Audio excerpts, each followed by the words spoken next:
কথা শোন বাবা। না, এরকম করিস না বাবা। না বাবা, আমি তোর মা হই।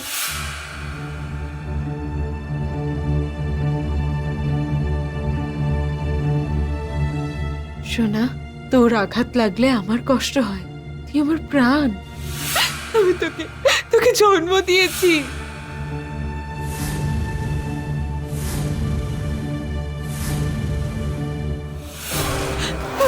আমি শুধুমাত্র তোকেই ভালোবেসেছি বাবা। ফেলে দে বাবা, না!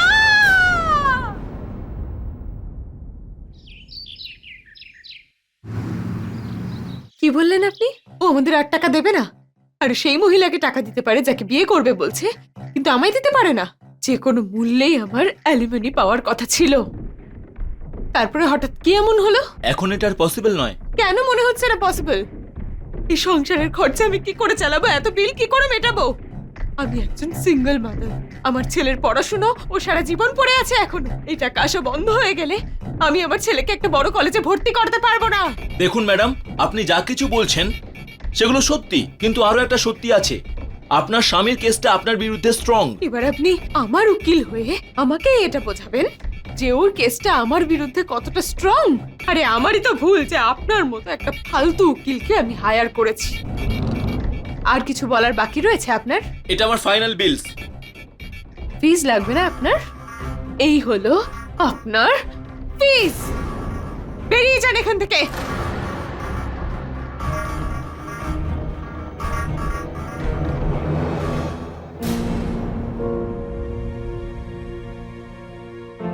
অভয় বাবা, তুই চিন্তা করিস না। আমি আরো ভালো উকিল জোগাড় করব।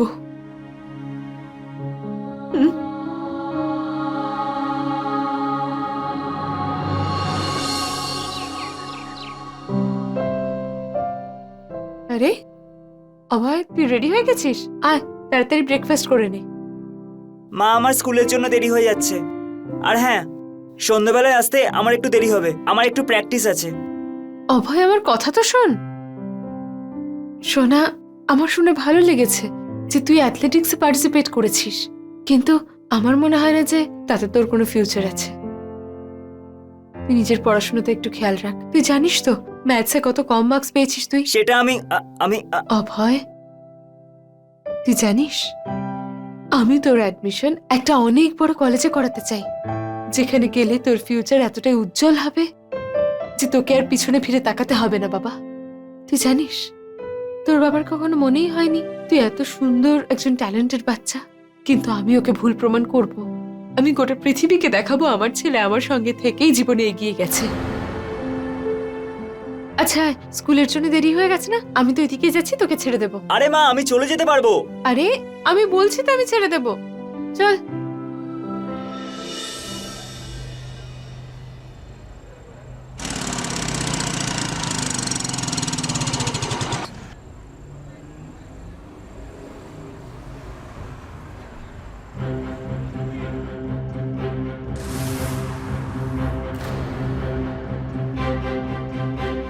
অভয়, চল, বাই। অভয়,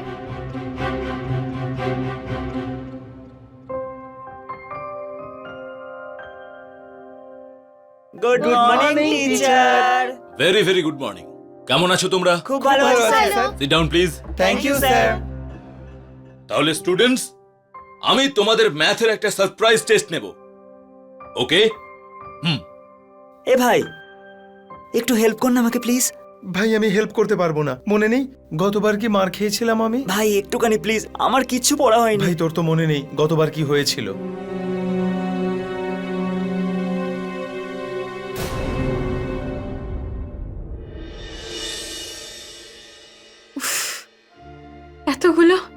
এতগুলো ওভারডিউ বিল আমি কি করে মেটাবো? সবার আগে ইলেকট্রিসিটি বিল দিতে হবে, নয়তো ইলেকট্রিক কেটে দেবে। রমলা দেবে?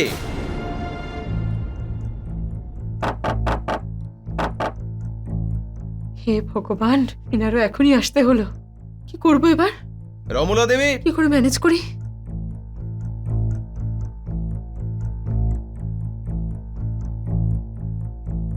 আরে শর্মা বাবু, আসুন না।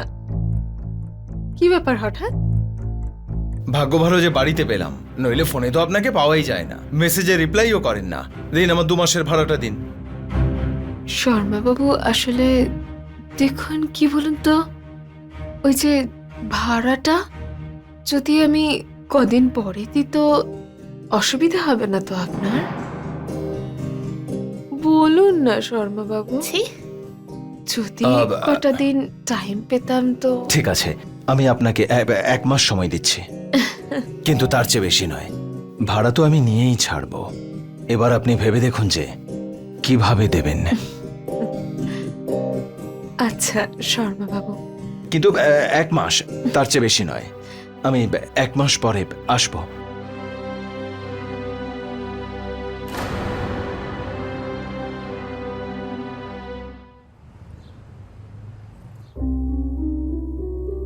হ্যাঁ ম্যাডাম, কি চাই আপনার?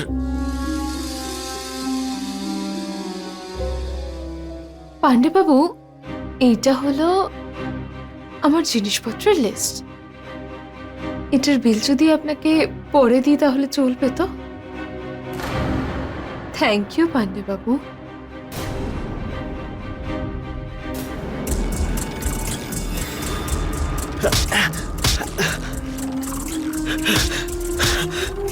তুমি একজন জঘন্য মহিলা, স্বার্থপর মহিলা, আর স্ত্রীর নামে কলঙ্ক। আর তোমার সন্তানও তোমার মতো জঘন্য, কিচ্ছু করতে পারবে না জীবন, সারা জীবন একটা বোঝা হয়ে থেকে যাবে। বেরিয়ে যাও বাড়ি থেকে। তোমার আর তোমার সন্তানের জন্য এই বাড়িতে কোনো জায়গা নেই। আমি এখান থেকে কোথাও যাব না। তোমার যদি যেতে হয় তো চলে যাও। ঠিক আছে, কিন্তু একটা কথা মনে রেখো, এরপর থেকে তোমার আর আমার মাঝখানে কোনো সম্পর্ক থাকবে না, বুঝলে তুমি?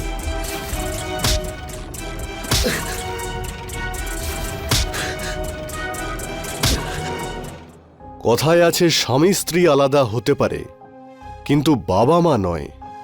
স্বামী স্ত্রীর মধ্যে যখন সম্পর্ক টিকিয়ে রাখার আর কোনো সুযোগ থাকে না, আর তারা এটা সিদ্ধান্ত নেয় যে তাদের আলাদা হয়ে যাওয়াই উচিত, সেই সিদ্ধান্ত গুরুত্বপূর্ণ।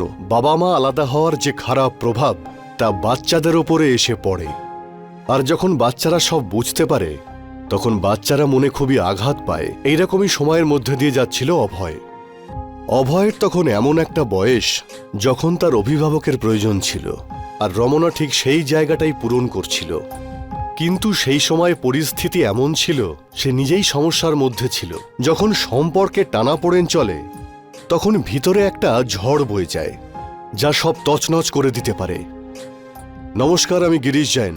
আপনাদের স্বাগত জানাই ক্রাইম অ্যালার্টের এই নতুন এপিসোডে। যখন কোনো সম্পর্কে চিড় ধরা শুরু করে তখন সেখান থেকে অপরাধ কিভাবে জন্ম নেয় সেই নিয়েই আজকের গল্প।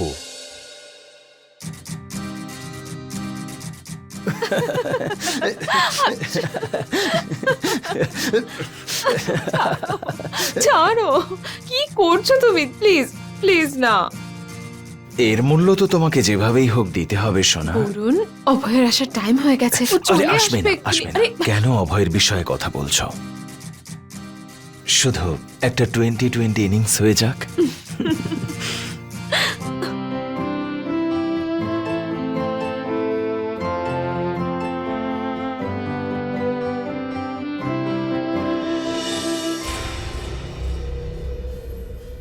তাড়াতাড়ি করো প্লিজ। আমরা সবসময় এত তাড়া নিয়ে থাকি কেন? অন্য কাপলসদের মতো নর্মালি কেন থাকতে পারি না? আর কতদিন আমরা এইভাবে লুকিয়ে লুকিয়ে দেখা করব?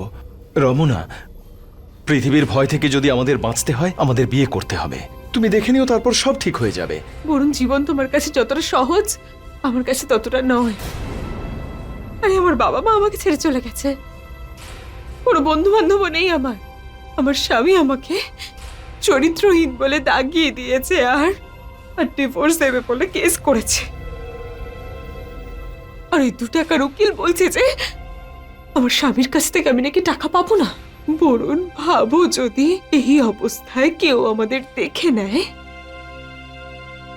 তখন টাকা পাওয়ার জন্য যেটুকু সামান্য আশাও আছে সেটাও আর থাকবে না। বরুণ, সেই জন্যই বলছি আমি, যা চলছে আমাদের মধ্যে যেভাবেই চলছে এইভাবেই চলতে দাও। আমি অভয়ের অ্যাডমিশন একটা ভালো কলেজে করাতে চাই, যাতে ওর জীবন আমার মতো নষ্ট না হয়ে যায়। আর এইসবের মাঝে আমাদের বিয়ের কি হবে? কি সবসময় বিয়ে বিয়ে করো বলো তো তুমি? একবারও এটা ভেবেছো যে তোমার বাবা মা আমাকে মেনে নেবেন? না বরুণ, আমি ডিভোর্সি। ওনারা কি তার ছেলের জন্য এমন মহিলাকে কখনো মেনে নেবেন? না বরুণ, কিচ্ছু করতে পারবে না তুমি, কিচ্ছু না।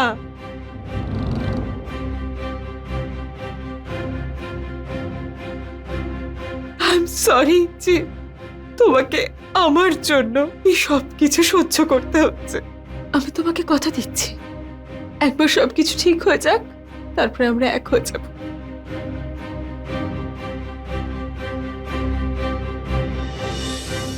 Very good, very nice, come on, punch punch punch. ছেড়ে দাও, ছেড়ে দাও, হয়ে গেছে, ছেড়ে দাও, ছেড়ে দাও বলছি। ঠিক আছে, relax. Very good, very good. Up up, relax. Excellent হবে, খুব ভালো। তোমার টেকনিক, তোমার পাওয়ার আর তোমার স্ট্যামিনা অসাধারণ। তোমার এই কিছু করে দেখানোর ইচ্ছে তোমাকে অনেক দূর নিয়ে যাবে। পরে দেখা হচ্ছে। Carry on.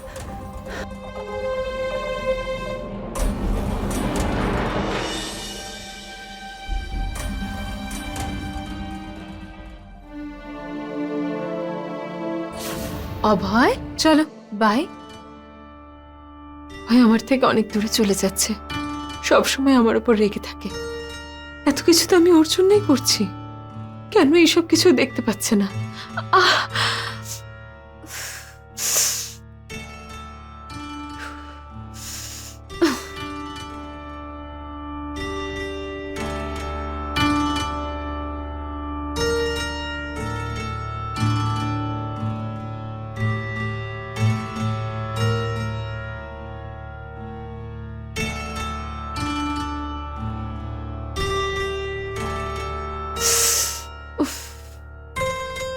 যাক বাবা, খুব বেশি লাগেনি।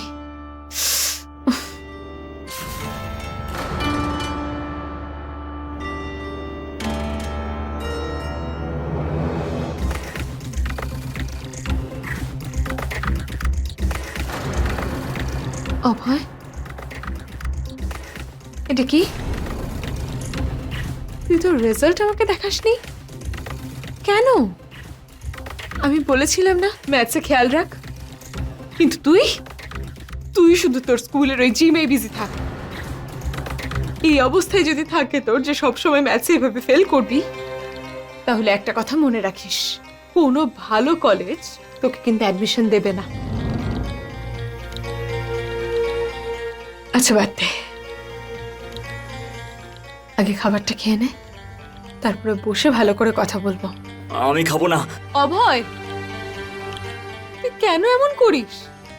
প্রবলেমটা কি তোর? তুমি হলে আমার প্রবলেম। সবকিছু তুমি নষ্ট করেছো। আমি তোমাকে ঘেন্না করি মা, ঘেন্না।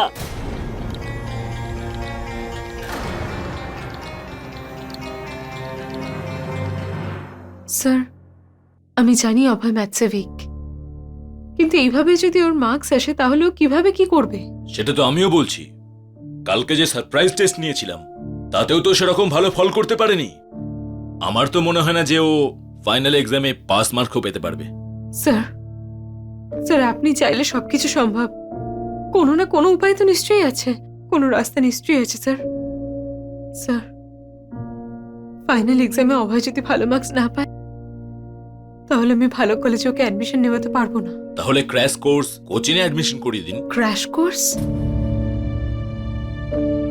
স্যার সেখানে তো অনেক খরচ। স্যার, আমি অভয়কে সেখানে পড়াতে পারবো না। স্যার, টাকাও নেই আমার কাছে, আর সময়ও খুব কম। স্যার প্লিজ অন্য কোনো রাস্তা বলুন। অভয়ের জন্য আমি সবকিছু করতে রাজি, যা কিছু? সবকিছু।